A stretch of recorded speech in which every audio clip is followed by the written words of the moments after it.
का उद्देश्य है कि राक्षस और देव में क्या अंतर है। राजा बलि और राजा इंद्र दोनों सहोदर भाई थे। राजा बलि को राक्षस बनाया गया और देव इंद्र को जो है सब देवताओं का राजा बनाया गया।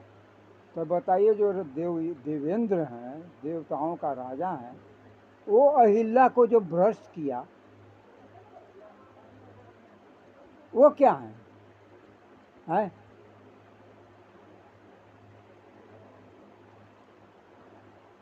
अहिल्या जो है लज्जा से पत्थर बन गई।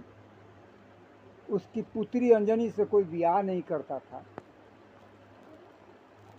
अंत में जो है बानर राज केसरी से उस अंजनी शादी किया, जिससे हनुमान जी की उत्पत्ति हुई। हनुमान जी को कहा कि शंकर का अंश है, भगवान शंकर का अंश है। भगवान शंकर को तो पूछी नहीं है। हनुमान जी को पूछी होना चाहिए ना जब अंश था तब।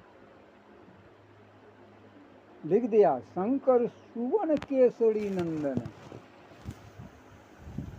सुमन नहीं होना चाहिए, सुमरन होना चाहिए।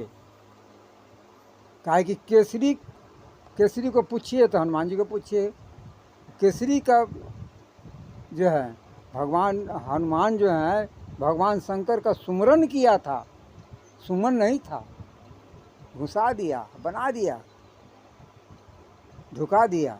उसी तरह इंद्र जो है सुरा सुंदरी, मेनका, रंभा, उर्वशी पान करता था। देवताओं को यही शोभा देता है। मानव थे सब। ये सब का नाम होना चाहिए था राक्षस। तो राक्षस राजा बलि को बना दिया। काहे ने परास्त किया? राम जी जो सुग्रीव को बाली को मारा है, बाली का कहा, मैं बैरी सुग्रीव प्यारा, कारण कमन नाथ मोहि मारा। जवाब दीजिए, क्या कारण था, क्या कसूर था हमारा जो आप मारा? कहा कि उसकी औरत को रखे हुए बुला के सामने खड़ा कर दिया। कहा कि पूछिए। कहा कि हम हमारे पिता हैं ये। तब कहा कि अंगद को हम राजा। तब बाली कहा, राजदेव सुग्रीव को अंगद को युवराज।